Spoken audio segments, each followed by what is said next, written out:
Well, welcome to Inside Creative Minds. I'm your host, Trey Goodman. If you haven't guessed by now, we're in Central Phoenix at Stinkweeds, one of my favorite places to buy CDs.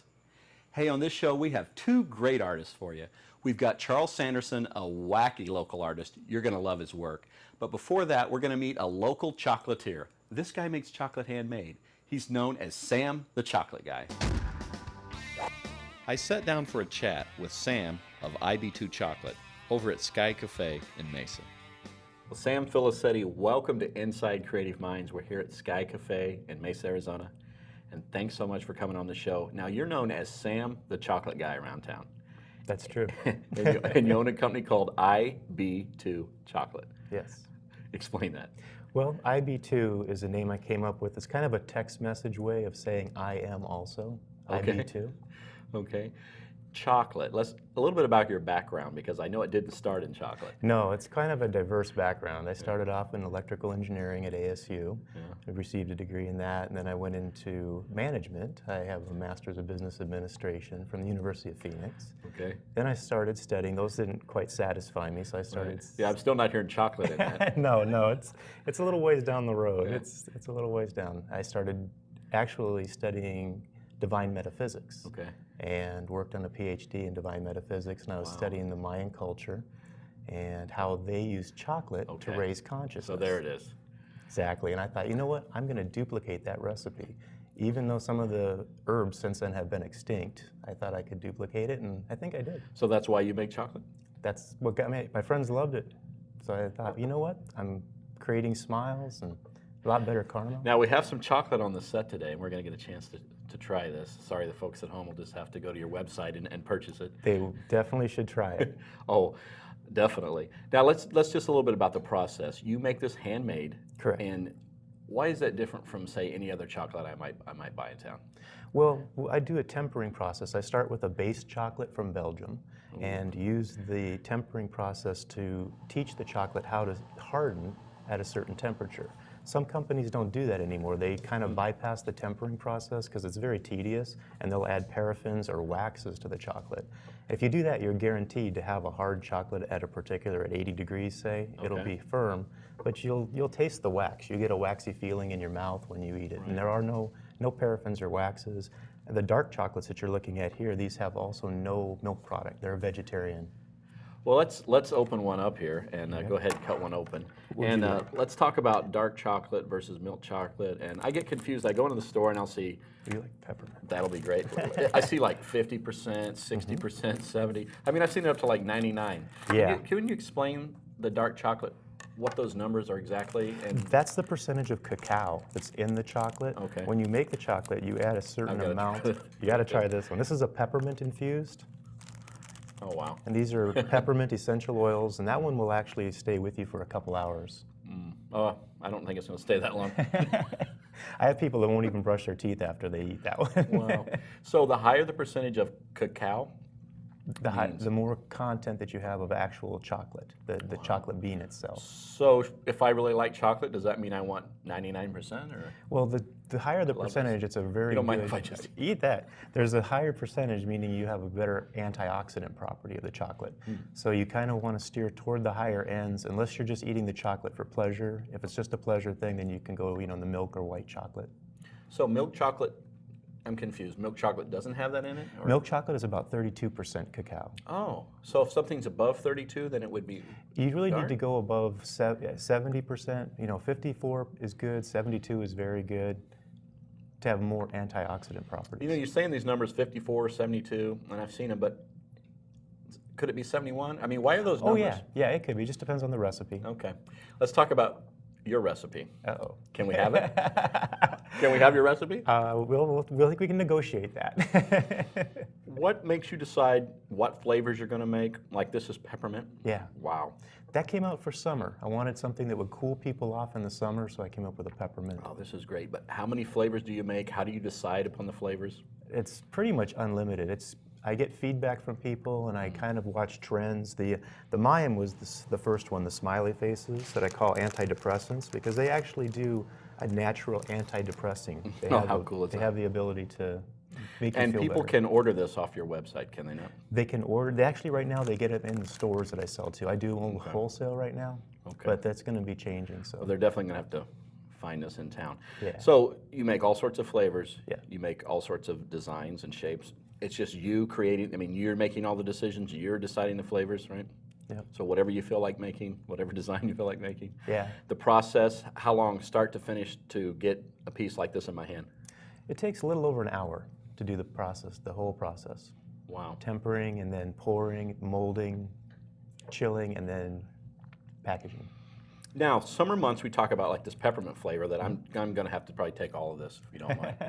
We need to do a little research. All right. But how is this stuff, and it travels to businesses and to individuals, how do you keep it from melting? I have a little refrigerated unit that I transport it in. It definitely has to be refrigerated. The darks, you can't get them above 84 degrees or they will get soft. Wow, above 84? Now, Correct. you found that out by what, trial and error? Or? Yeah, by leaving the air conditioning off. And And then you had chocolate, what, pie or something? yeah, they became flat pieces. They were still good. They were just little pancakes. What was the moment when you realized, I've got to make chocolate for, like, it's not a hobby now, it's more of like my living. What was that moment? Well, my friends wanted so much of it Yeah, that I I really can had to see start why. charging them. So, I got to start charging you for this because it's getting a little out of control. And they understood. But then you realized, wow, this could be a business? Yeah, at that point How did that make you feel? I felt like that was really a compliment. I Yeah. felt like I was being, pushed forward, kind of like the spirit pushed into this, and the opportunities and the people I've met, and just the excitement that people get when they eat the chocolate. I mean, in your wildest dreams, did you ever think you would have IB2 chocolate? A lot of electrical engineers do dream about going into chocolate. No, I never thought about it back then. Well, where do you see IB2 going? What do you want to see happen to the company? Obviously, it's going to expand. I mean, people are loving your chocolate. After this show airs, you're going to have thousands of more chocolate lovers wanting your chocolate. Yeah, I see it growing locally and actually stepping up production here. Wow. Getting more of a presence, not just in downtown Phoenix, but more in Scottsdale and Mesa and Chandler, some surrounding areas. Wow. You got to be really excited about this. Oh yeah. But it's it a lot is. of work, right? I mean, It's a lot of work. do you ever see you changing your process? No. Do you want to keep it handmade? Yeah, I like the process. I think I might automate some parts of it, some procedures, maybe get larger tempering machines, that type of thing. But Wow.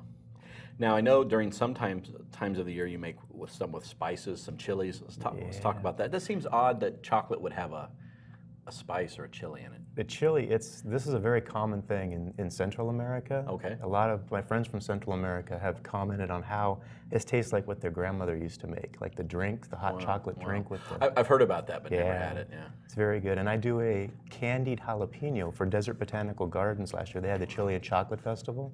Candied jalapenos, red and green jalapenos, and dip those in chocolate.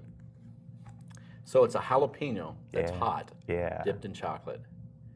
Wow, I can't imagine that. It's great. It is it? Oh, and you yeah. sell those? Oh, like crazy. Really? Like What's your crazy. top selling product, would you say?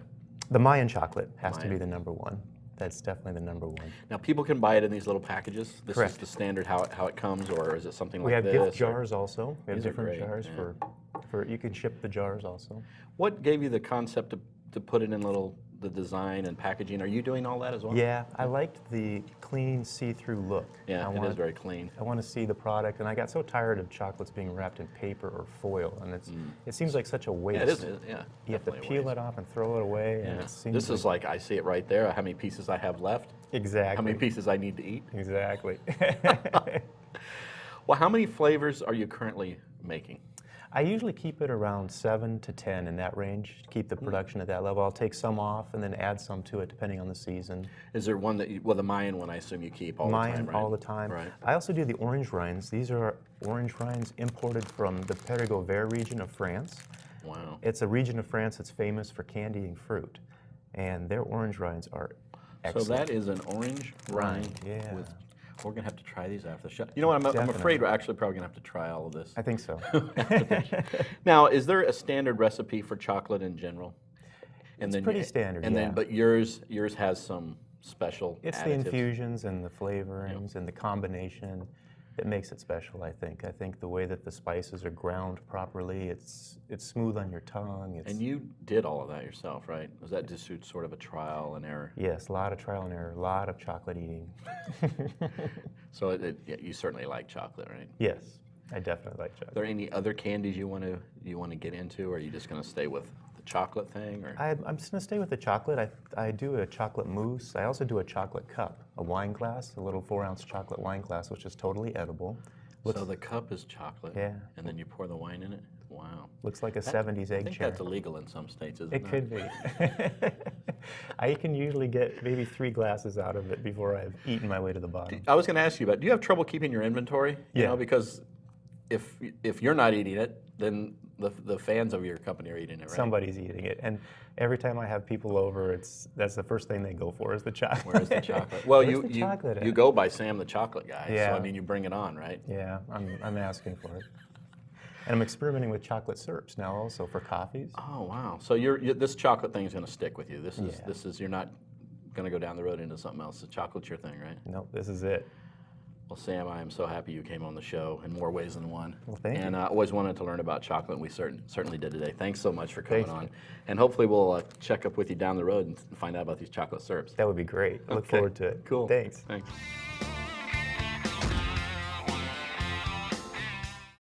Where are you going to show up this weekend? ShowUp.com is your valley-wide connection to theater, music, dance, art, and a whole lot more. The ShowUp.com calendar and discount ticket marketplace has something for everyone.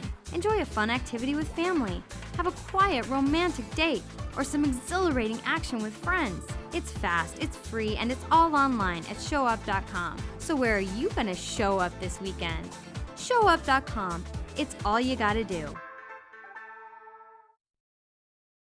Brought to you by SCF Arizona, the state's largest provider of workers' compensation insurance. We help Arizona workers stay safe while helping Arizona's economy by keeping insurance costs low, giving money back to businesses, and giving back to the community. SCF Arizona, at work for you. Supporting locally owned businesses is better for the economy, builds unique communities, and preserves the environment. Find out more at localfirstaz.com. Think local, buy local, be local. Welcome back to Inside Creative Minds. And yes, I'm still eating the chocolate that Sam gave me in the last segment, and it's very, very good. But you know what? If you think this is good, check out Charles Sanderson's work. Bad dog. So Charles Sanderson, welcome to Inside Creative Minds. We're here once again at Sky Cafe in Mesa. Now, you are an artist of all sorts. For one, you're a full-time graphic artist at a publication here in town. And you want to speak to that? Well, I work for a magazine called Latino Perspectives. I'm the, well, they call me art director, but we're not rich enough to have people working under me, so I kind of do everything. Do a little of everything, yeah. So. Well, we're going to take a look at your work today as we talk, but you do multimedia, you do acrylics, photography. What sort of art would you say is your forte, or what you really are focusing on? Wow, I guess maybe acrylic. I make a good chicken mole. Yeah, probably acrylic because I'm too impatient to wait for oils to paint or to dry. To dry? Yeah. What got you started in art to begin with? I got in trouble. Yeah. Well, you remember those the little books that people got when you were kids, where you had the little mazes and everything like Right, that. sure. I still have those. Awesome. Yeah. Well, I was in love with those when I was a kid. I loved the mazes, so I went out to the tool shed and came back in. My grandmother walked in while I was carving my own on the dresser. Oh no. So that was your first experience That with was my art? first drawing memory, yeah. And you're still in it? Well, you know, I like people off. And Well, you know, as we look at your work, I would describe it, and tell me if I'm off base, but sort of whimsical, very colorful, sort of fantasy maybe? I mean, what?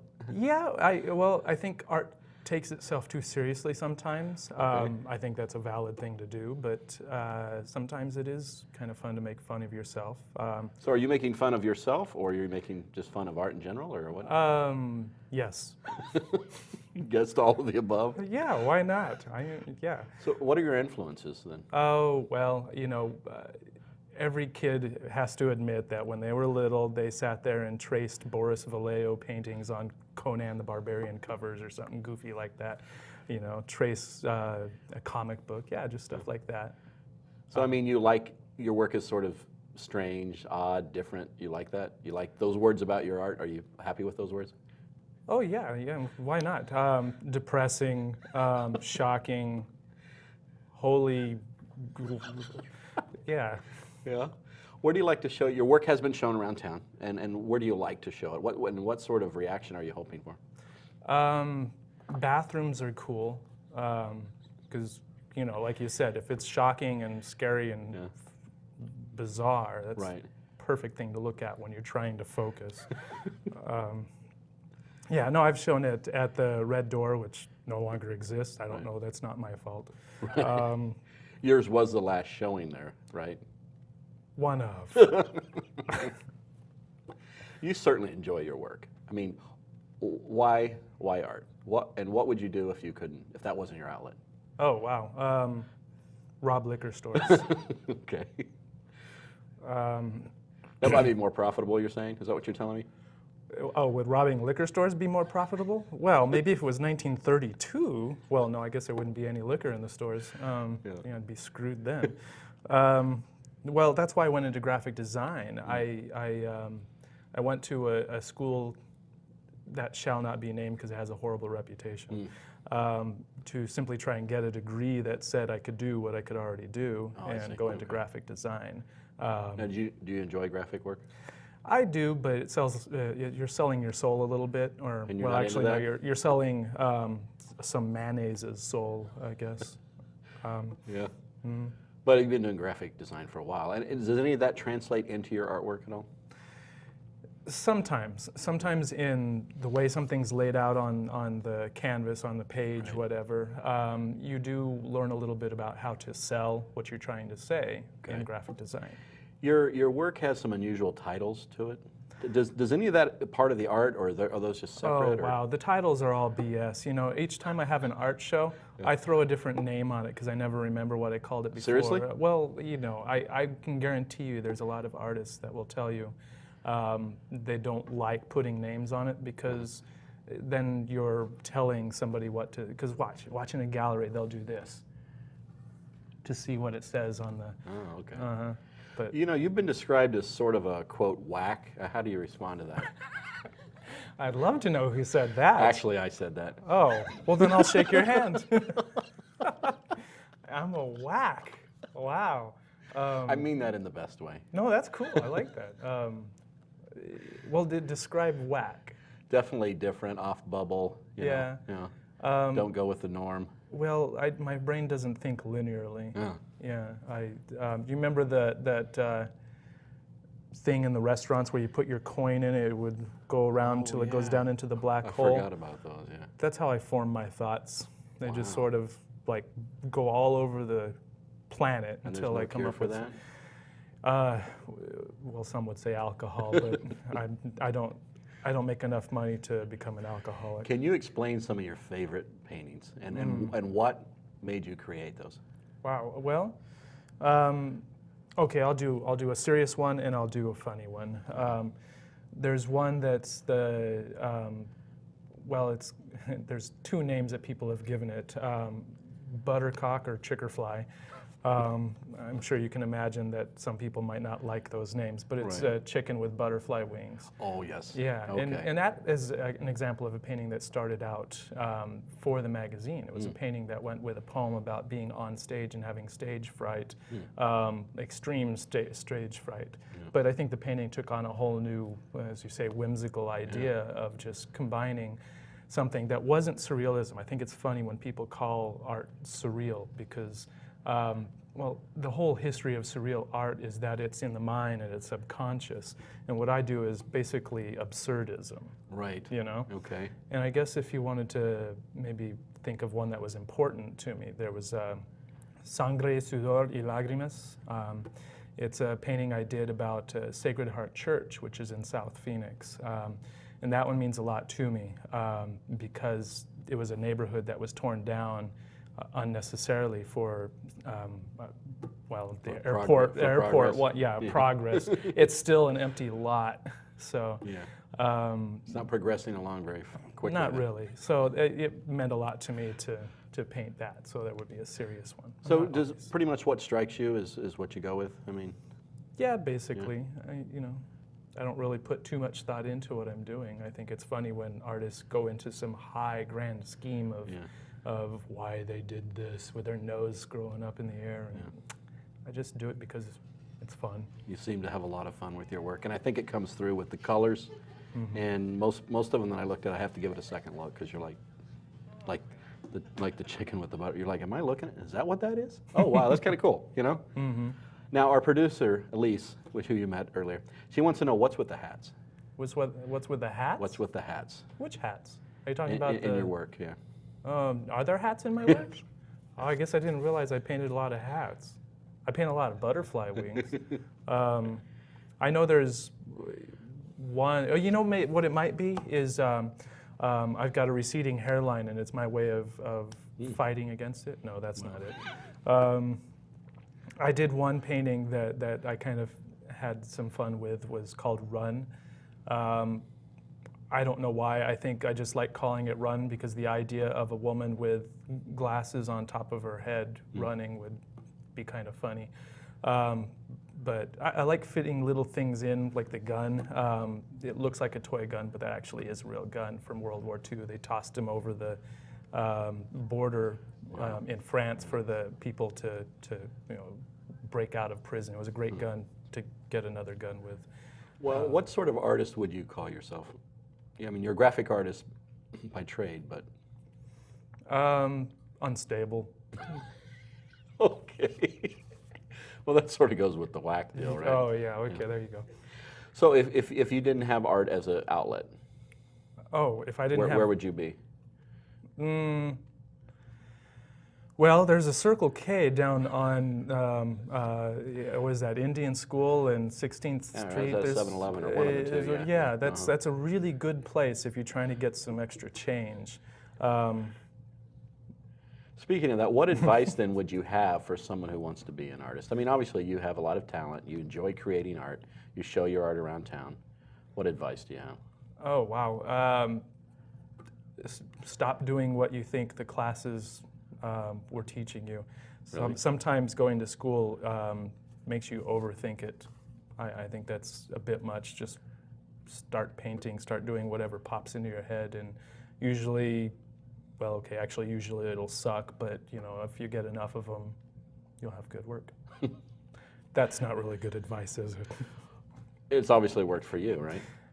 No, not really. Hey, what plans do you have for your future art projects? You're going to be showing in town in the near future. You got some other work that you're coming out with? Well, if Phoenix Art Press wants to hire me back, no, hell no, I wouldn't work there. Wow, I don't know. Probably just keep doing what I'm doing. I'm playing with photography a little bit more. Right. I've been taking some trips into Mexico. I've taken some trips to Zacatecas. I'm going to Campeche, and it'd be kind of fun to pull all of that into a book and do something with my photography. And before then, you were in Peru. So is there an affinity to what, South America, Central America? I mean. Well, yeah. I think it's a much more warm culture than we have here. No offense to our culture. Right. We have a great culture, but plus the women are nicer to me. Wow, we gotta love that. Yeah, that's shameful to say, isn't it? No, I think there's just an incredible gut emotion in South America and Central America and Mexico, and the idea of family and coming together is so much different than what we have here. And it's just something that I grew up with. I grew up in Glendale with my grandparents on what was left of an old farm. And so I was surrounded by all of the farm workers at the time. It was just a different experience, I guess. Okay. You know, earlier in the show, I had Sam, the chocolate guy, on. I know, I'm probably a little buzzed and on he this chocolate. brought me some great chocolates. I was wondering what you might have brought me. Well, let's see. I might have some pocket. Well, here, I'll pay. You want them? Here you go. All right, well, that's a start. Well, we certainly appreciate you being on the show. I'm sorry we're out of time, but no I enjoyed problem. looking at your work. Cool. And hopefully we'll check up with you down the road and see what you're up to. All right. Cool, thanks. Thanks.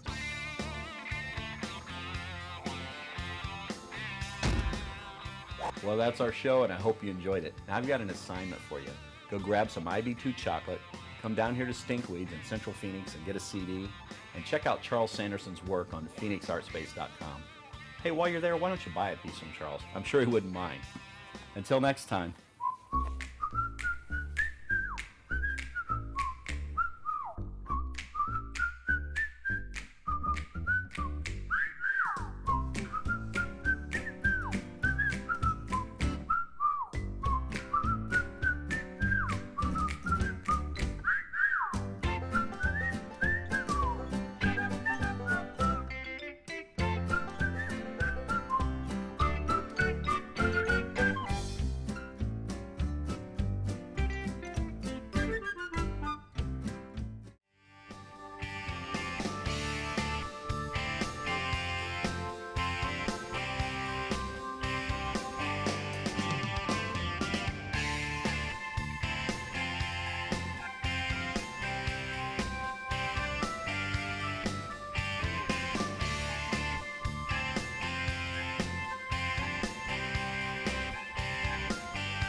Hey, do you have a comment for us?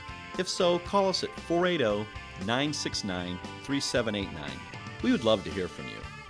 And for more information about our show, or to view any past episode, check us out at InsideCreativeMinds.com. I'm just going to say, so thanks so much, Charles, for being on the show. Maybe we'll catch up with you later. And then we will just continue to just sort of just ignore us. talk low. Okay.